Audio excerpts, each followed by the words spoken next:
Hi, my name is Brenton Harrison, and we're here today to talk about 6 costs that new homeowners can expect when they move into their new place. Let's get started.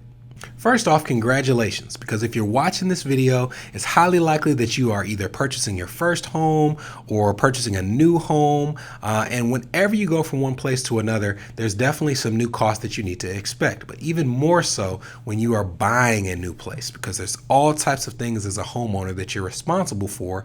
And we want to talk about a few things to look out for when it comes to the budgeting process. So here are a few things you can expect in terms of either increasing costs or new costs or changing costs when you go into that new home. Number one is the cost of furnishing your new home. I can tell you from experience, I can't think of a topic that has caused more arguments in my office between spouses who are about to move into a new home or recently moved into a home than the cost of furnishing that home or preparing to furnish that home. There's a couple of reasons why I think people will just radically underestimate how much it's going to cost to furnish. The first is when you're buying a new home, especially one that may be more expensive than anything you've ever bought in your life, you're really focused on the down payment and your closing cost. But many people just really underestimate how much it costs to furnish a home that's of a decent size. I mean, I live in the South, so homes are a little bigger here, and we'll have people who might go from a home that's 1,200 or 1,500 to 1,800 square feet, and then now they're moving into a home that's 22, 23, 25, 3,000 square feet, and they just underestimate how much extra space it's going to cost to furnish. And one of the people in the relationship wants every square inch to be furnished from the first day they move in, and the other wants to take their time, but neither one are prepared for how much it's going to cost. Matter of fact, a recent study found that the average couple or the average person spends almost $4,000 in the cost of furnishing a home in the first year after purchasing it. And I would actually say that that's pretty low depending on the price of your home. When I'm working with clients, I often tell them that they want to be in a position where they expect to spend 1 to 2%, 2% being the more likely scenario of the purchase price in terms of furnishing the home. Now, there's no magic number behind that, just in terms of experience, seeing that if somebody spends, say, $500,000 on a home, they're probably going to spend at least $10,000 furnishing that home over the first year or the first couple years that they're in that property. If you're in a $300,000 home, it wouldn't be surprising if you spent about $6,000 in furnishing that home, and so on and so forth. Because you don't know exactly how much you're going to spend, I use that 2% rule as just a rule of thumb, but I definitely encourage you, if you have not yet pulled the trigger on that new home, to get a furniture budget in your mind, at least as far in advance as you can, and try to start looking for the things that you're going to have to purchase within that budget. If you are going to purchase a new end table, a new couch, new kitchenware, new cookware, you want to make a list of those things, try to price out what you can to get that budget in mind. And if you have a hard number that you can't exceed, work within that to make sure that you're not in a position where you spent double what you were anticipating before you moved into that home. Not only will your budget appreciate it, if you're moving into a house by yourself, your finances in general will appreciate it. And if you are moving in with a spouse and a family, I can tell you that your spouse will definitely appreciate having a more concrete idea of what to expect in terms of furnishing costs as you move into your new place. Number 2 is repair costs. It doesn't matter if you're buying a new home, a new construction, an older home, you've gotten a home inspection, you've gotten a home warranty. There's going to be something that is broken and needs repair a few months into that property when you move in that you just couldn't anticipate. If you grew up in a black church or went to black churches growing up, you're familiar with the term building fund, where, the joke is you always have this building fund that people are contributing to and there's no building that's being built. But building funds aren't just for new builds. Building funds are for repairs and maintenance of the property in which you live. And you want to, as a new homeowner or a homeowner of just a new home, even if you've purchased before, try to set up your own building fund. It doesn't have to be separated necessarily, but you want to have a built-in part of your budget where every single month or every single quarter, for example, if you're paid irregularly on commission or sales, that you set aside money for the repair and maintenance of your home. No, you don't know exactly what that money will go to at this point in time, but I can tell you that you'd rather have it and not need it than need it and not have it. But unfortunately, no matter where you live, at some point in time, you will need to set aside some money for repairs, and setting up your own building fund will make sure that you're prepared when the time comes to put it to use. Number 3 is utilities. This is another area that can vary wildly from home to home, and for a number of different reasons as well. If you're going from one home that is electric to a home that is gas, that could play a role in how much you pay in utilities on a month-to-month basis. If you're going to a home and you don't realize until it's too late that it's poorly insulated, you could find yourself paying more because of the cost of heating and cooling that home. Even for things like having a tankless hot water heater versus having a water heater, having a thing like a programmable thermostat or a smart thermostat versus one that you can't control in as efficient a way can have things that factor into how much you pay on a month-to-month basis. And as much as you can, you want to inquire about that information beforehand. If you're buying a home from a previous owner, you want to ask them, what are your typical utility costs? What is your electric cost? What is your water cost?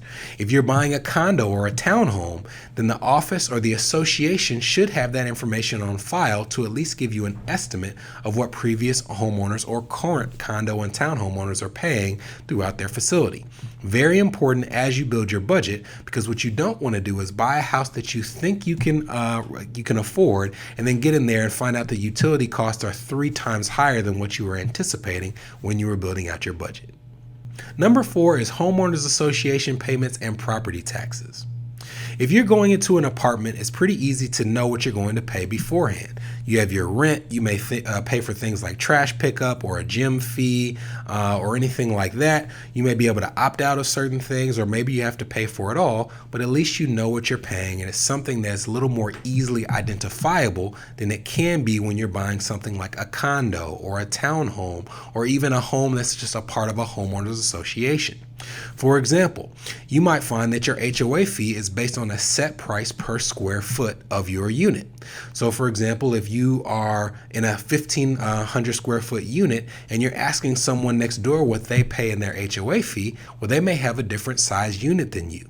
So what you need to find is the rate per square foot that your HOA charges, if that's how they charge.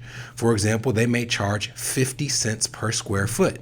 So if you have a 1,500 square foot home, you might have to pay $750 in an HOA fee. Now that's an extremely high HOA fee. I'm just using it to illustrate the point. But some will do price per square foot. Some will do a set price for all homeowners. So you might pay $100 a month or $100 a quarter, and everybody in that facility is paying the same thing, or everyone in that neighborhood. These are questions you want to ask before you buy a property. You also want to ask about add-on fees, because some do not include things like parking, like trash pickup, like the gym, and you would have to pay for that in addition to the HOA fee that was listed when you decided to buy that property. All of those things are worth asking ahead of time so that you're not confused and surprised when you actually get into that facility and all of these costs are adding up. But another area that people radically underestimate in some cases are property taxes. Because property taxes, when you look at what you are actually going to pay, are based on the assessed value that the county has of your home and the rate that they charge based on that value. It's similar to the price per square foot when it comes to HOA fees, but this is important because when you are calculating your mortgage cost, your lender may not use the appraised value from the county when calculating your property taxes. So you want to call the county property assessor and ask them, what is your property tax rate? What is the assessed value of your home, so that you can take the reins into your hand when it comes to calculating how much you'll actually have to pay in property taxes. This is important because if you overpay, then what a lender will typically do is they'll give you the option to take a cash refund of the excess property tax you've paid, or they'll use that money to have a lower payment the year ahead when it comes to your new mortgage. So for example, if you were paying $1,000 and you radically overpaid, they may say, hey, for the next year, we'll just take that check and now you only have to pay us $950. Whatever the reason, you want to figure out if you can get as close to possible what the property taxes will be in your area. On the flip side of that equation, if you underpay, then what your lender will typically do is they will require you to pay more in the year ahead. So you have a more concrete idea, calling the property assessor and getting the assessed value and also the property tax rate for your county will be wonderful in terms of preparing for the steps ahead. Next is homeowners insurance costs.